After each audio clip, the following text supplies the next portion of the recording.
हाँ जी, तो दोस्तों क्या हाल चाल है। बहुत बहुत स्वागत है आप लोग का जस्ट करणवीर सिंह के एक नए वीडियो में। क्योंकि तुहानू पता याद ही नहीं, बस इट्स जस्ट यार हवा चल रही है।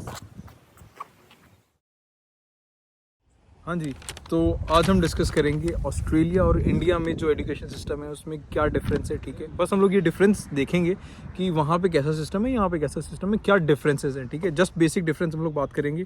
क्या फैसिलिटीज़ यहाँ पे स्टूडेंट को अवेलेबल है, वहाँ पे क्या अवेलेबल होती हैं फैसिलिटीज़। ठीक है, बस ये हम लोग मेजर बातें करेंगे। मेरा फर्स्ट ट्राई सेमेस्टर कंप्लीट हो चुका है गाइज, और मेरे को ये मैं कब से वेट कर रहा था ये वीडियो बनाने के लिए, क्योंकि यार इस बारे में बहुत कम इन्फॉर्मेशन अवेलेबल है, पर्टिकुलरली प्रिसाइजली कि ट्राई सेमेस्टर में कैसी कैसी मतलब क्या क्या चीज़ें होती हैं, कैसे कैसे आपको असाइनमेंट्स मिलते हैं, कैसे कैसे लेक्चर्स लगाने पड़ते हैं।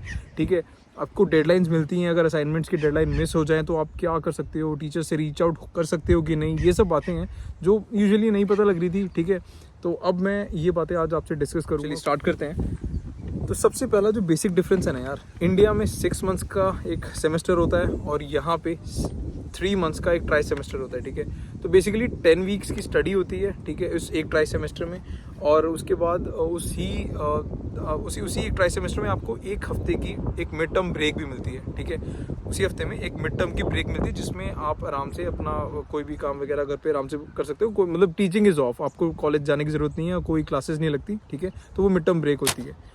उसके बाद जाके लास्ट में एग्ज़ाम्स होते हैं, अगर होते हैं तो। मेरे एग्ज़ाम्स नहीं थे इस ट्राई सेमेस्टर, इस यूनिट्स में कोई भी एग्ज़ाम नहीं थे, सिर्फ असाइनमेंट बेस्ड था। ठीक है, तो वो मैं अभी आगे चल के आपसे डिस्कस करूँगा। तो कोई एग्ज़ाम्स नहीं थे हमारे और सिर्फ असाइनमेंट्स थे। ठीक है, वो हमने कंप्लीट किए। उसके बाद अब बात करते हैं यार, इंडिया में आपने देखा होगा स्टूडेंट्स को हर एक यूनिवर्सिटी में हर एक स्टूडेंट को एक आईडी दी जाती थी, जिसमें वो एक स्टूडेंट पोर्टल एक्सेस करता था, जिसमें उससे इंफॉर्मेशन सच एज उसके ग्रेड्स, उसकी फ़ीस ड्यू है कि नहीं, कब अपलोड करनी है, ऐसी इन्फॉर्मेशन, या और क्या क्या होता था यार मेरे टाइम पे। हाँ, यही होता था बस। हाँ, यही सब चीज़ें होती थी जिसमें आप बस ये एक्सेस कर सकते हो कि हाँ आपकी फ़ीस पे हो चुकी है और आपकी इतने ग्रेड्स आएंगे, आप पास हो गए। बस यही इन्फॉर्मेशन हम लोग एक्सेस करते थे यूजुअली। ठीक है, मेरे को याद नहीं हो सकता कुछ और भी हो, बट यही था। ठीक है, बट यहाँ पे क्या है, सिमिलरली यहाँ पे भी आपकी आईडी बनती है। ठीक है, आपकी एक स्टूडेंट आईडी बनती है जिसमें आपको एक पोर्टल का एक्सेस दिया जाता है, जिसमें हर एक यूनिट के रिकॉर्डेड सेशंस जो हैं अपलोड किए जाते हैं। ठीक है, और उसमें कंटेंट अवेलेबल होता है सारे के सारे। उस फॉर एग्जांपल कोई भी एक ऑब्जेक्ट ओरिएंटेड प्रोग्रामिंग है, मान लो फॉर एग्जांपल। ठीक है, ये आपका यूनिट है, तो इस यूनिट से रिलेटेड हर एक लेक्चर में जो भी कंटेंट आपको ब्रीफ किया जाएगा या जो भी प्रेजेंटेशन दिखाई जाएगी वो वहाँ पे अवेलेबल होता है। ठीक है, आप वहाँ से एक्सेस कर सकते हो जाके। अलग से आपको स्क्रीनशॉट लेना या अलग से आपको ट्यूटर या यूनिट हेड से बात करके उसकी पीपीटी मंगवानी, ये काम नहीं करना पड़ता। बस आप वहाँ से जाके एक्सेस कर सकते हो। ठीक है, और भी इन्फॉर्मेशन अवेलेबल होती है, इन्होंने और भी रेफरेंसेस प्रोवाइड किए होते हैं जिससे आप यूज़ करके आप पढ़ सकते हो। ठीक है, तो ये हो गया, कंटेंट अवेलेबल होता है। ठीक है, जो कि साइट्स पे होता है। और हाँ, और एक और चीज़ होती है, असाइनमेंट्स आप ऑनलाइन सबमिट करते हो तो वो भी उस पोर्टल पे आपको एक्सेस दिया जाता है। ठीक है, तो हर एक असाइनमेंट, आपकी ड्यू डेट कब है, कब आपने अपलोड करनी है, कितना आप डिले कर रहे हो, या आपकी इतने ड्यूरेशन रहेगी असाइनमेंट सबमिट करने में, ये सब सारी इन्फॉर्मेशन आपको उस पोर्टल पे मिलती रहेगी हर एक यूनिट पे। ठीक है, हर एक यूनिट की। तो ये एक चीज़ है जो यहाँ पे मतलब असाइनमेंट्स के लिए आपको एक फैसिलिटी प्रोवाइड की जाती है। ठीक है, उसी लॉगिन एक्सेस पे।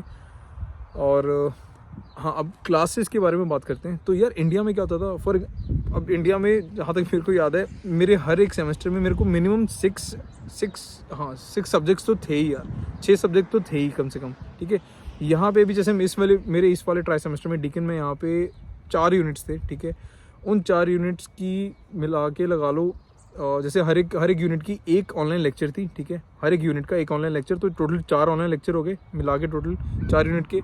उसके बाद हर एक यूनिट का मेरा एक 2 घंटे का वर्कशॉप होता था। ठीक है, तो इन अ नटशेल हर एक यूनिट के 3 घंटे की क्लासेस होगी। ठीक है, ऑनलाइन लेक्चर्स जो है आप घर पे बैठ के लगा सकते हो। ठीक है, बट वर्कशॉप आपको जाके इन पर्सन अटेंड करनी पड़ेंगी, क्योंकि आप वहाँ पे आपका ट्यूटर अवेलेबल होता है। आपको कोई भी डाउट आता है या आपको कोई सॉफ्टवेयर इंस्टॉल करना है, आपकी कोई क्वेरी है, तो आप उनसे बात करके वो वहाँ पे सॉल्व कर सकते हो। ठीक है, अब एक और चीज़ है यार, जब यहाँ पे आते हो ना, तो ये मेरे से मिस हो गई थी, मेरे को पता भी नहीं लगा था, मेरे को लेट पता लगा था। आप अपना स्केड्यूल खुद बना सकते हो। ठीक है, क्लासेस का, तो वो आप स्केड्यूल खुद प्रिपेयर कर सकते हो।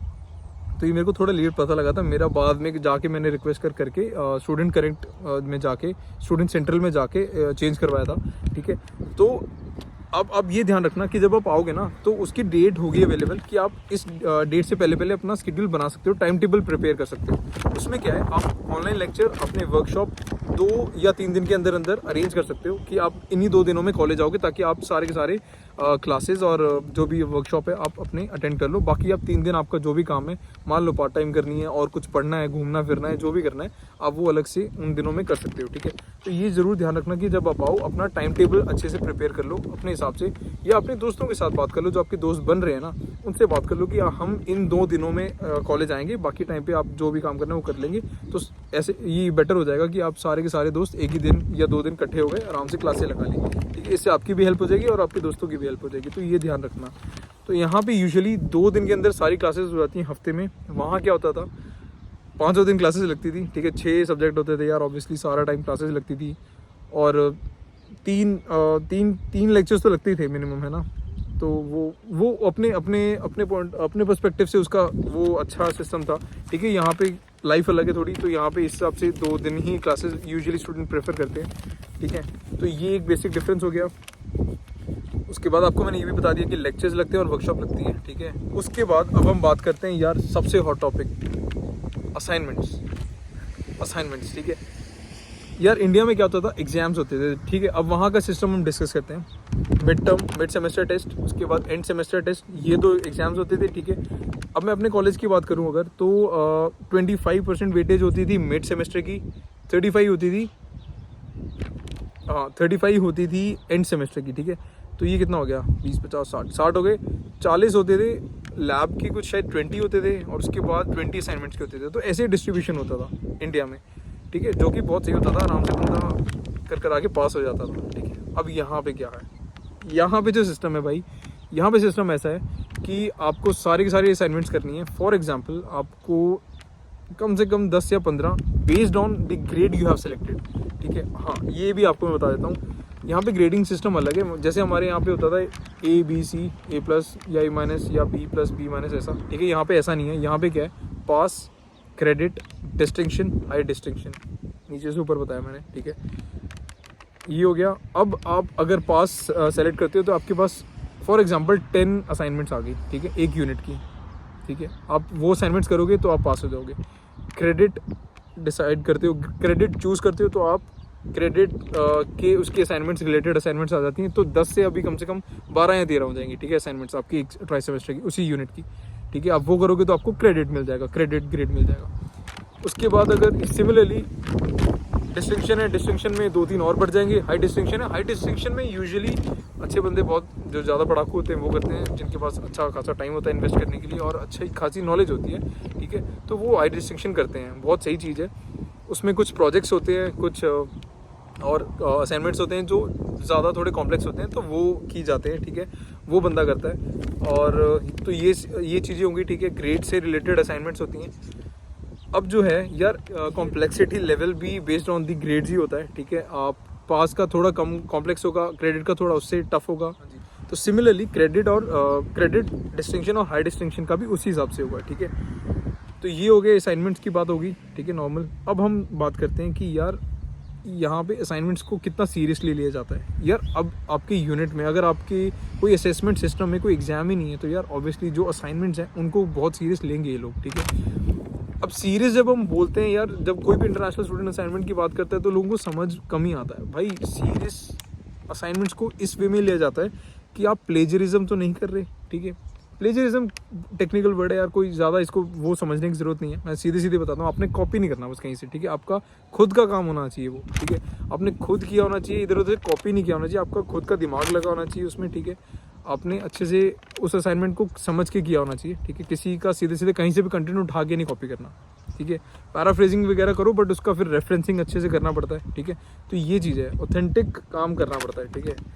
तो ये हो गया असाइनमेंट से रिलेटेड स्टफ, ठीक है। तो आप बस मेक श्योर कि आपका प्लेजरिज्म ना आए कोई भी असाइनमेंट पे, ठीक है। अच्छे से सबमिट कर दो, अपना चूज़ करो अच्छे से कौन सा ग्रेड आपने चूज़ करना है, ठीक है। वो चूज़ करके अपने असाइनमेंट्स कंप्लीट करो और पास हो जाओ, ठीक है।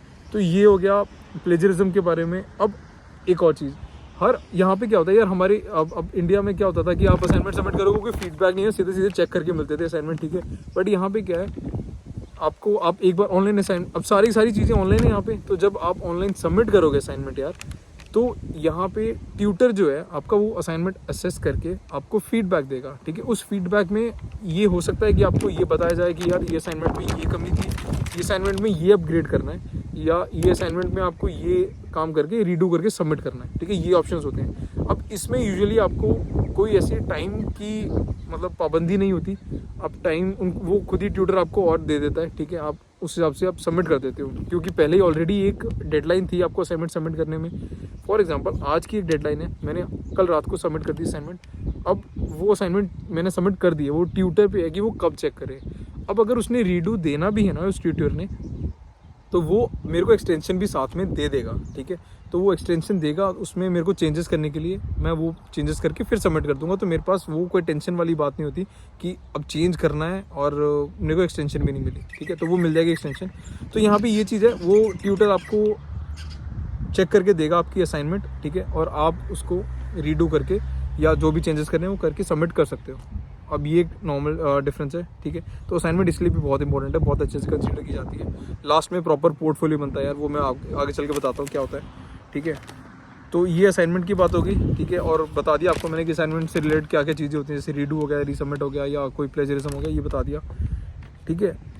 अब एक और चीज़ है यार, लास्ट में जाके जब आपने सारी असाइनमेंट्स कर ली हैं, फॉर एग्जांपल 10-15 जितनी भी हर एक यूनिट की कर ली हैं, ठीक है, एक लर्निंग समरी या लर्निंग रिपोर्ट बनती है, जिसमें आप ये बताते हो कि इस यूनिट में आपने क्या पढ़ा। एक प्रॉपर ना 2-3 पेज का एक फॉर्मेट होता है यहाँ पे, ठीक है। वो आप लिख के वो सबमिट करते हो, हैंड रिटन, आप खुद ही handwritten in the sense मतलब आप टाइप करते हो, ठीक है। और उसमें आप बताते हो कि मैंने ये पढ़ा, मेरे को ये मिला, यूनिट लर्निंग आउटकम ये थे, उससे मेरे को ये समझने को मिला, ठीक है। तो ये सारी चीज़ें आप लिख के सबमिट करते हो। अब ये भी चेक होती है भाई, ये भी चेक होती हैं, ठीक है। तो ये चेक होने के बाद जाके आप फिर वो ओके करेगा ट्यूटर, ठीक है। उसके बाद आप पोर्टफोलियो सबमिट करते हो। अब पोर्टफोलियो में क्या होता है कि जो भी असाइनमेंट्स आपने सबमिट किए हैं वो सारे, और ये लर्निंग जो रिपोर्ट आपने सबमिट करी है, ये एक प्रॉपर एक वन PDF बन जाती है। फिर ये लास्ट में जाके एक पैनल बैठता है, ठीक है। सारे इस यूनिट से रिलेटेड सारे ट्यूटर्स और उनका यूनिट चेयर बैठता है। वो देखते हैं कि ये स्टूडेंट ने ये परफॉर्म किया, इसका ये प्लेजरिज्म आया था कि नहीं आया था, इसने ये चीटिंग करी थी या ये फलाना किया था, इतने फीडबैक, इतना इंटरेस्ट लिया। तो ये सारी बातें वो लोग करते हैं और फिर उस हिसाब से आपको नंबर्स देते हैं, ठीक है, या ग्रेड देते हैं, ठीक है। तो आपका पास है, ठीक है, पास में आपको कितने नंबर मिले या क्रेडिट में कितने नंबर मिले, ये समझाया जाता है, और ये फिर उस हिसाब से आपका रिजल्ट मिलता है।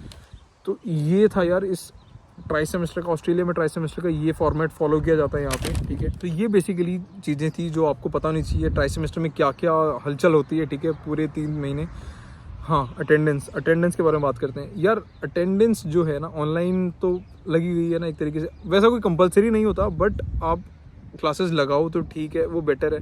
इतना कोई पूछता नहीं है अटेंडेंस के लिए। ऑनलाइन रिकॉर्डेड सेशंस अवेलेबल होते हैं, तो आप वहाँ से भी देख सकते हो, वहाँ से भी सुन सकते हो, उसे समझ सकते हो, तो ठीक है। अटेंडेंस का इतना कोई इशू नहीं है। कॉलेजेस पे डिपेंड करता है, कहीं पे होती हैं कहीं पे नहीं होती। वर्कशॉप्स में अटेंडेंस लगती है, कुछ मेरे यूनिट्स में अटेंडेंस लगी थी, ठीक है, और कुछ यूनिट्स में नहीं लगी थी। तो आप यूनिट्स में जाके उन वर्कशॉप्स में जाके अटेंड करके बात कर सकते हो ट्यूटर से, ठीक है, उनसे समझ सकते हो। मेरे हिसाब से तो मेरा सजेशन यही होगा कि आप वर्कशॉप्स अटेंड करो यार। जब 2 ही दिन क्लासेस लगा रहे हो, क्यों फालतू में इधर उधर जाना, ठीक है। वो उधर अपना पार्ट टाइम पे चुपचाप जाओ, वर्कशॉप लगाओ, बात करो टीचर से, उनकी नज़रों में रहो, ठीक है, वो बेटर रहेगा। तो ये चीज़ें हैं, ठीक है, वर्कशॉप से रिलेटेड, अटेंडेंस से रिलेटेड। अब एक चीज़ जो हमें यहाँ पे आके बड़ी अजीब और थोड़ी वियर्ड लगी थी, असाइनमेंट्स के लिए एक्सटेंशन कैसे मिलती है, एक्सटेंशन मिलती भी है कि नहीं। शुरू में यार बड़ा डरा सा दिया था लोगों ने कि एक्सटेंशन कैसे मिलेगी हमें। अगर मान लो फॉर एग्जांपल आज की डेडलाइन है, मैं नहीं कर पाया असाइनमेंट, ठीक है, टाइम पे, तो मेरे को कैसे एक्सटेंशन लूँ मैं टीचर से बात करके कि थोड़ा 2-3 दिन मिल जाए एक्स्ट्रा, ठीक है, ताकि मैं असाइनमेंट कर पाऊँ। पहला तरीका तो ये है कि यार आपका अगर जेन्युइनली कोई रीज़न था कि मेडिकल कोई प्रॉब्लम, आपको मेडिकली कोई इशू हो गया या ऐसा कुछ हो गया, तो आप वो बता सकते हो। अब हाँ, एक और चीज़, अगर मेडिकल इशू का कोई आपका कोई इशू है या कोई ऐसा सीन हुआ आपके साथ, तो आपको यार वो रिपोर्ट लानी पड़ती है। वो मांगते हैं फिर कि हाँ मेडिकली आपका कोई इशू हुआ था, तो आप गए थे किसी जनरल प्रैक्टिशनर के पास, ठीक है, उनसे आपने प्रॉपर प्रेस्क्रिप्शन ली है, तो वो सब भी डिमांड करेंगे आपसे। अदरवाइज यहाँ पे ये होता है कि आप एक रीज़न दे देते हो पोर्टल पे, ऑन ट्रैक पोर्टल है उस पर आप एक रीज़न दे देते हो कि हाँ due to these reasons I could not complete the assignment on time, please allow me to submit this assignment on this day या दिस डे, ठीक है, जो भी आपने लिखना है वो आप रीज़न सबमिट कर देते हो तो आपको एक्सटेंशन ग्रांट कर दी जाती है, ठीक है। मेडिकल रीज़न लिखोगे तो वहाँ पे आपको वो मेडिकल रिपोर्ट भी मांग लेते हैं, तो आप ये चीज़ें अपने जब आओगे तो अच्छे से क्लैरिफाई कर लेना, ठीक है, अपने कॉलेज से, अपने ट्यूटर से, अपने यूनिट चेयर से बात करके, ठीक है, ये आपको पता लग जाएगी। तो एक्सटेंशन मिल जाती है, ऐसा कोई सीन नहीं है, एक्सटेंशन मिल जाती है बात करने पे या मेल करने पे, ठीक है, या मैसेज डालने पे।